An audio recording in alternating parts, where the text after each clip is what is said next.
Shalom, Kahalayim, La Yahweh, Ba'Shem Yahushai, Ba'Shem Rakakodash. Double honors to the apostles of GMS who rule well, and salutations and blessings to the hopeful elect.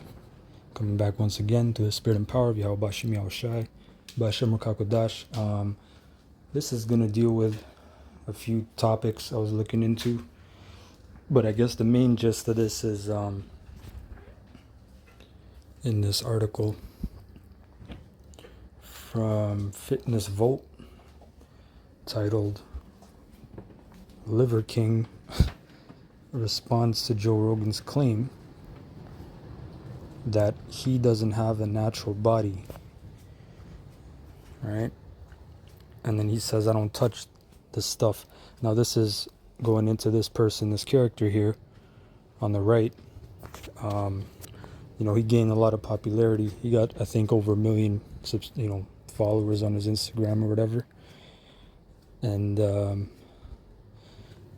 basically he promotes a way of life that's really parallel or in the same in the same field as you ancestral Edomites, as your ancestors lived. That's how he promotes way of life. But I want to get a quote from this airhead, from this Edomite, from this anti-life being. Okay, so this is a quote from him, right? And this man eats raw liver, raw meat, bone marrow raw, every abominable way you can eat. He consumes it.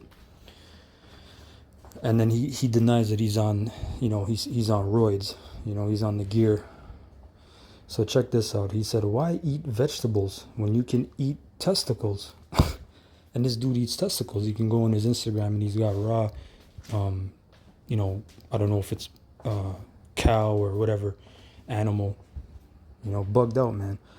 Live King added, he said, vegetables don't have the raw material required to produce a healthy set of testicles. He explained testicles do have everything required to support and produce, required to produce and support and strengthen them, which is complete madness. It's complete. That's why I say he's this is the beast man. This is a anti-life man, right? Because this man just said, why the hell would you eat vegetables? Well, the scriptures speak about vegetables, right? First of all, the Most High said that he hath given you every herb bearing seed, yielding seed after its kind, right? And we know that the herbs don't just go to, things that like leafy greens, cilantro. They go into actual herbs like roots and leaves and berries that you can either people consume them as teas, or you can go further and extract more nutrients via, you can make decoctions, right, which is a more longer simmering, right? Or really you can just make a tincture, which you will extract, almost everything, and it is very potent. And this man's talking about they don't have everything to make a good set of testicles. So this guy's going after, I gotta eat, the things that I have, basically, to strengthen them. I gotta eat testicles to grow a good pair. Well, the herbs will provide you proper blood flow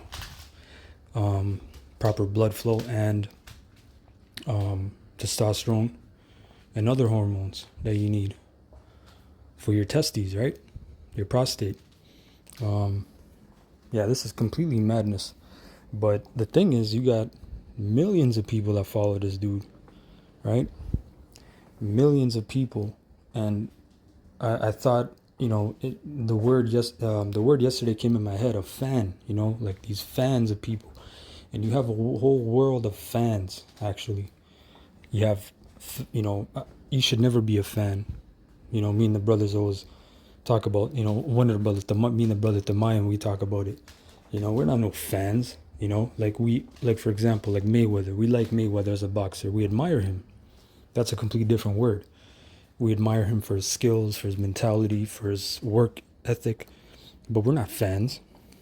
You know, like if he came in the room, you know, you'd be excited to meet him, but you got people that they damn near faint, right? You can appreciate somebody, but that word fan is a dangerous word. All right, I'm gonna get that word actually. So the word fan, it goes back to the word fanatic actually.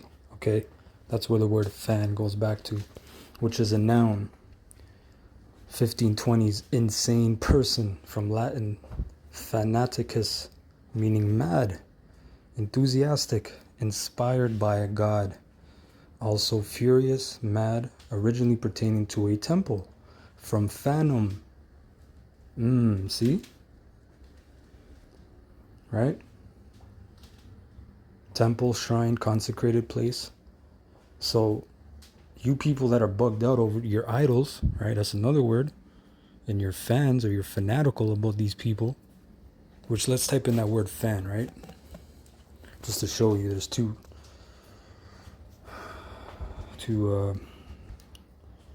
words, but a devotee, right? A shortening of fanatic. So when you go, right, down, like I said, so you people are actually insane, and you can see that, right? Like when you people go to the Travis Scott, that's good for you. That, you know, that thing happened over there. That's sacrifice, because you people are inspired by God. These different idols are your gods. You know, the people that you see. And guess what? When they get into the whatever industry, entertainment industry, whether it's the music or movie industry, they got to go through different rites and ceremonies, and they have to do a bunch of different arts. Okay, they got to get down, and they got to worship other gods, and those gods have requisites. There's an order. There's regulations, right?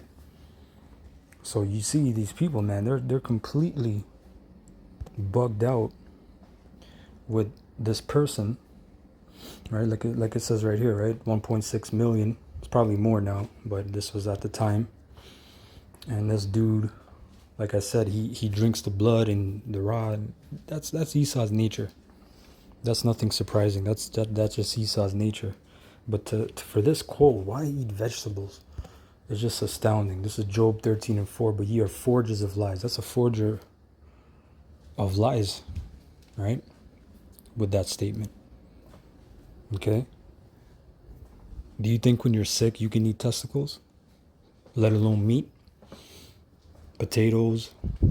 You know, no. You got to consume the herbs and drink water, basically fast almost. So when you're well, you should still take the herbs, different herbs, tonic herbs, right? They're called tonic because they tone or tonify various systems of your body, your digestive system, your immune system, your nervous system, you know, your different hormones, right?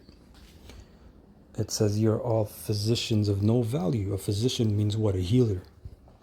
So you ain't no physicians. You're physicians of no value. You're not healing anybody, right? So that should be some thought, right? Verse 5, a thought for your mind. Oh, that you would altogether hold your peace, and it should be your wisdom, right? Just shut the hell up. That you'll be more wise. It tells you that in the book of Proverbs. A fool is counted wise when he keepeth his mouth. Now, for the herbs, check this out. Proverbs 15 and 17. Better is a dinner of herbs where love is than a stalled ox and hatred therewith. In the scriptures, time and time again, it tells you, look, you should prefer the herbs over meats. Nowadays, I was actually contemplating this, and it's interesting. We're living in a time where people, for the most part, and I say for the most part because a lot of these foods, some of these foods aren't even real, and a lot of them are poison anyway, but a lot of people, they're actually eating the king's meat every day. What do I mean by that? You know, like go back 500, 1,000 years ago, People didn't eat meat every day. The commoners, right?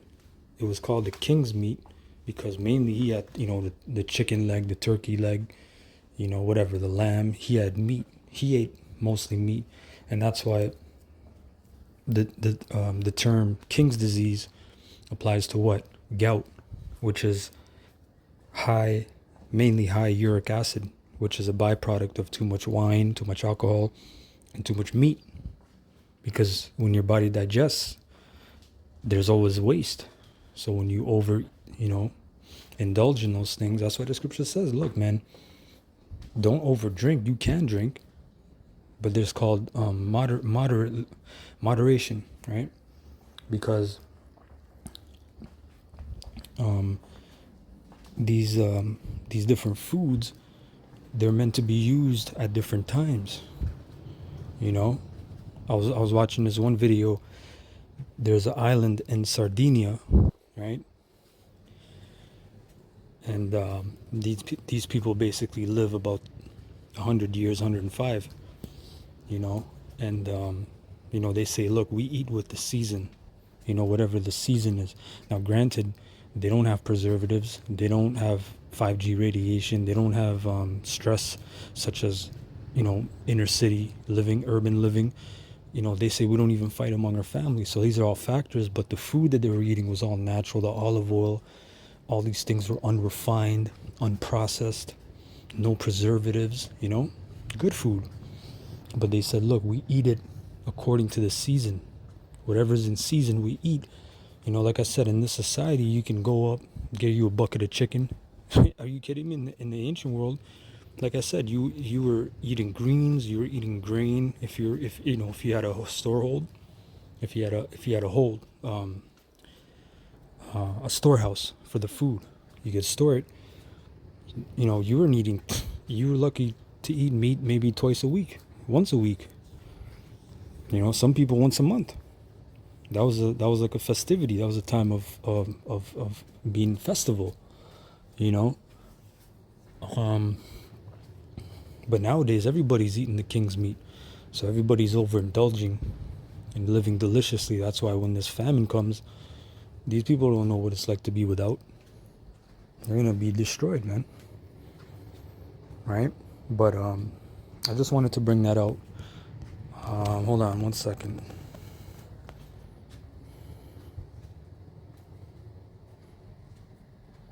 Hold on. God, this is Ecclesiasticus in the Apocrypha 37 and 29.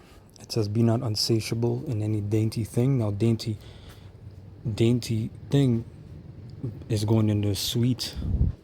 So really, life teaches you that the bitters, the bitters, man. You got dandelion root, burdock root, horseradish. Those are all bitters. Brothers know about the horseradish,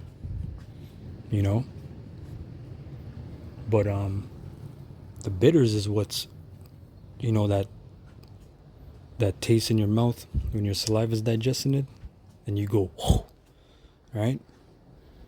Feels like a mini bomb went off in your mouth. That's good because that's stimulating the body for digestion. It's helping your digestive system. It's doing a lot of things, man. But don't be insatiable in any dainty thing. A lot of these sweets, look at diabetes, man. Do you know what it took to have diabetes in the ancient world? You either had to have it directly, the Most High had to curse you with that, or you had to be a complete undisciplined demon. Because guess what? You didn't have GMOs in the ancient world. You didn't have seedless oranges, seedless grapes. You didn't have high fructose corn syrup. You didn't have refined sugar. You didn't have Coca-Cola. You didn't have all these injections of sugar in your bloodstream 24/7, right? Nor too greedy upon meats. Verse 30, for excess of meats bringeth sickness. Simple, man. And surfeiting will turn into choler. So a lot of you people eat meat every day. You think you gotta have meat with some of you people think you gotta have meat with every meal. But yeah, I just wanted to bring that out. I thought it was interesting, that word fanatic, you know. Um, it speaks volumes because you people nowadays, everybody has a fan. You people idolize somebody that, oh, he said something so inspirational, and then that's it. You're just drawn to that person. All right, you people have no mental stability. You don't have no mental fortitude. All right, anyway, Kahalalim Layhaw Bashim Yahushai Bashir Makakudash, the blindness to the apostles, the GMS who rule well, and salutations and blessings to the hopeful elect. Kwame Asherallah, Shalom.